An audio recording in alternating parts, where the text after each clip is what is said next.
the Harvard Business School. We won't hold it against him. Peter O'Reilly, how's that for an intro? Oh, wow, I'll take it, Rick. Peter O'Reilly's job, basically running all things special events.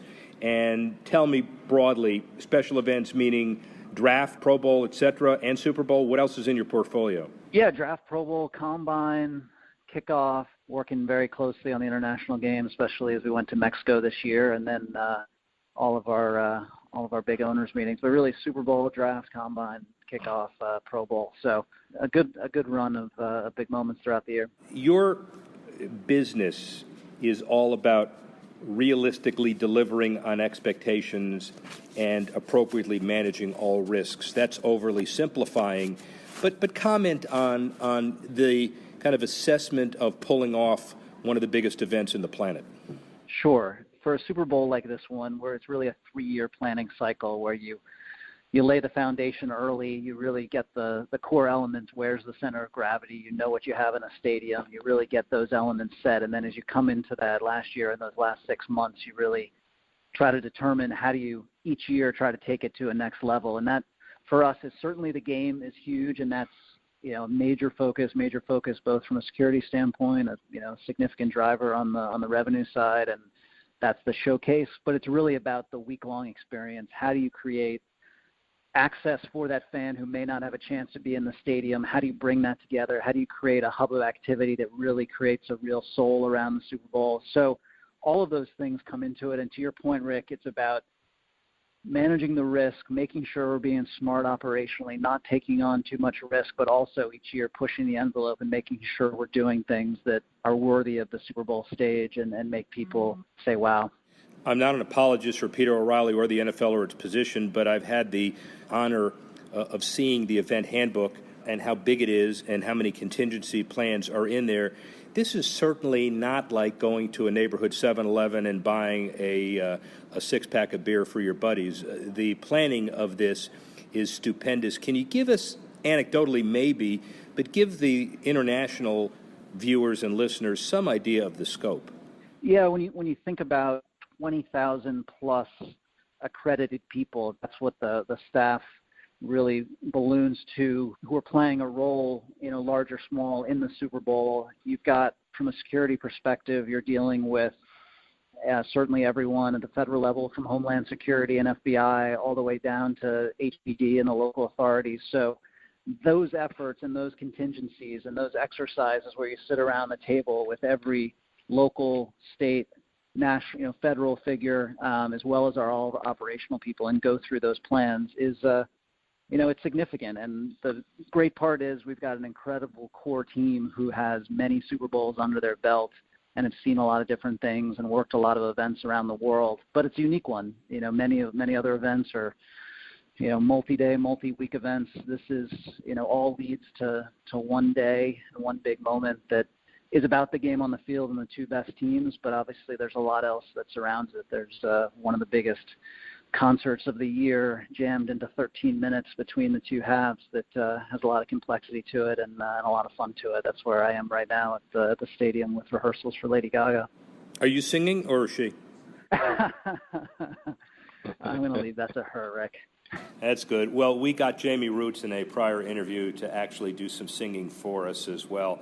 Jamie's and Rick Campo are interesting, good examples of the public-private business partnership it takes to put it on. Without being a little Pollyannish, you wouldn't have anything near the event you have without the host committee, Greater Houston Partnership, Texans, correct?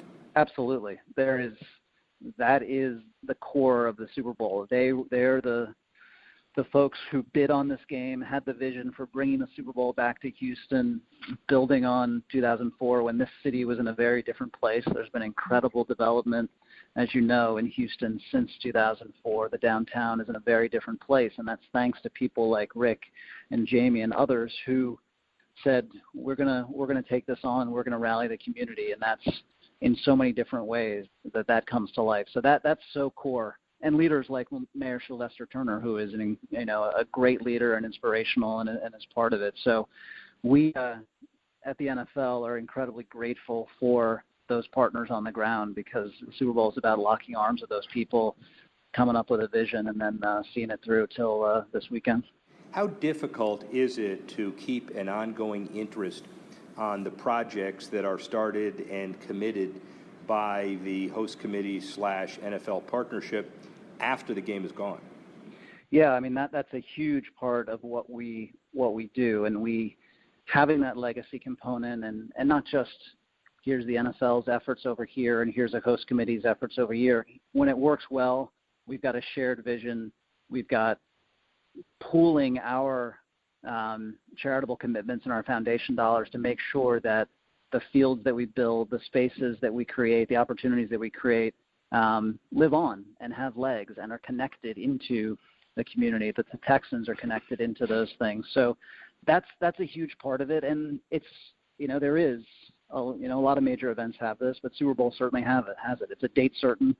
And if you look at downtown Houston, that Marriott Marquis, our headquarters hotel, was finished 3-4 weeks before everyone moved in.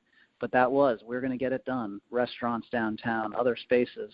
That was a date certain to make sure that things were ready to go. And there'll be a legacy of other events seeing the heartbeat of the city that now exists in downtown Houston. And it'll attract other business and other big events, which they're excited about. And Peter O'Reilly, you don't have the issue that Olympic chairmen of local committees have in terms of guaranteeing that the facilities are used because they're the host facilities of the NFL team that applies, but the infrastructure commitments, the transportation commitments that some Olympics work well with and some do not are issues that are particularly important to you too, I would guess. They are.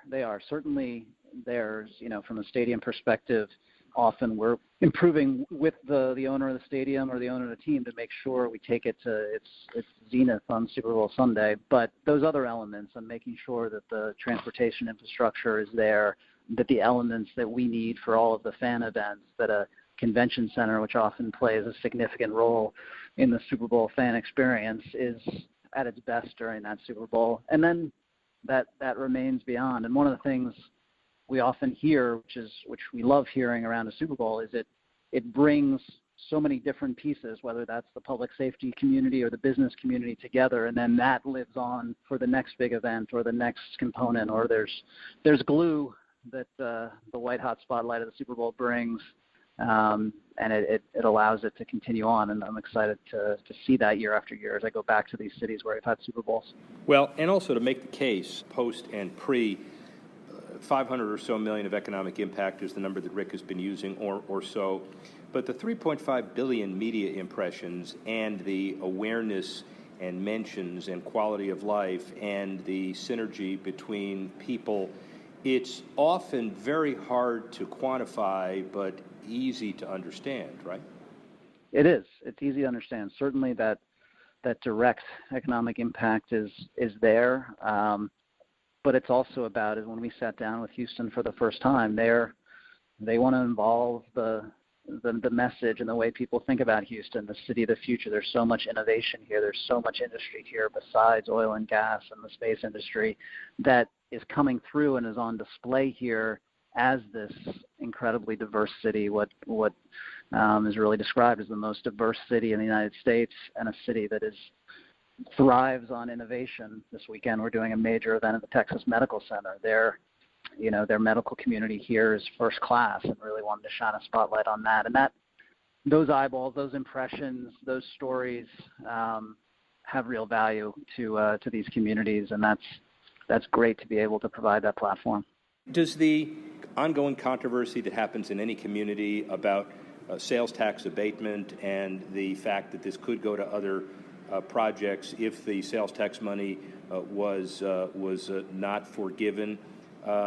Obviously, well, first of all, answer the argument. Then second, does it bother you that it keeps popping up city after city? It doesn't bother me. I understand the scrutiny around that. I think it's fairly clear the positive economic impact that trumps any sales tax abatement there. And from our standpoint, it doesn't bother us at all. We understand the argument. We can handle working through that, but it's clear. And this is as you know well, Rick, this is a very competitive process with a lot of cities bidding each year. It gets more and more competitive every year, and I think you'll see that continuing. And sitting with Mayor Turner yesterday, he very clearly wants Houston as part of the rotation and the list of cities who want to host a Super Bowl. And as we continue to move our events around, the number of cities that want to host an NFL draft, that want to host a Pro Bowl grows every year. So obviously, bidders are more aggressive than ever before. They see the benefits with new stadiums and construction renovation.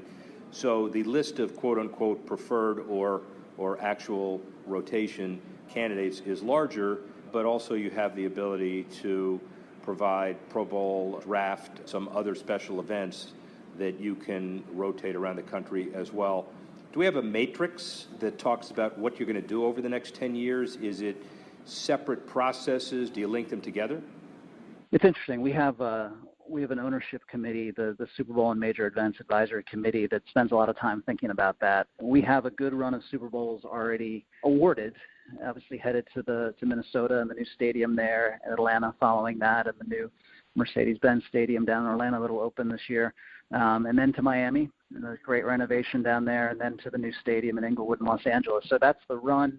So I think we'll go into the spring and name the finalists for that next set of Super Bowls, and there's strong interest both among the traditional set of Super Bowl hosts, and then, as you said, other more non-traditional hosts are interested as well, whether it's related to new stadiums or not.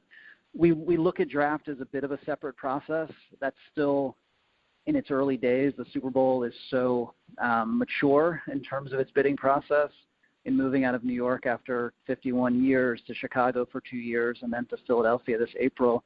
We're still learning, we're still evolving, but I think we and the commissioners see the opportunity to get the draft around, which is this rite of spring when everyone's got hope. So I think you'll see us looking at moving it around to more cities. You have fewer barriers with the draft because weather is less of an issue, stadium is less of an issue, so there's more opportunity to get it around and reach more fans.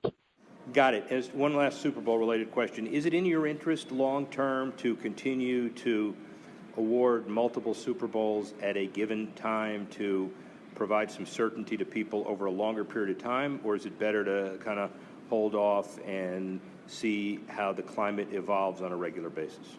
It's an interesting question. I think there's more benefit to getting further out as Super Bowl gets more complex, as it gets more expensive for both the NFL and for our host committees who are raising a lot of private dollars to ensure Super Bowl success.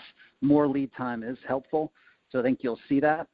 The counter to that is making sure you have flexibility and you can see out on the horizon whether those are new stadiums coming on or other changes. So overall, you'll see us continuing to push further out, but we've got to have an eye towards where there are shifts in the landscape, where might there be new stadium opportunities, which would tie into a Super Bowl game. Final question. So the Tuesday morning after the Super Bowl, because the Monday you make sure people get out of town right, you shut your phone off and you put it away and you decompress for how long before you start working on the draft? Combine first. Come on. Oh yeah, forgot Combine. Yeah, you forgot the Combine too when we mentioned it. I know. Oh, yeah, I did. I forgot that one. That one's becoming a bigger fan event this year. We're bringing it to the fans. So yeah, I think I head to Indy for some planning meetings and then down to Philadelphia on the Monday after. So I think I'm home with the kids for a few days, and they just hit the ground here in Houston. They won't see much of me over the next few days, but it's good to have them here. Ladies and gentlemen, Peter O'Reilly, my one bit of advice, turn the damn phone off. Turn it off. Thank you, Peter. Speak with you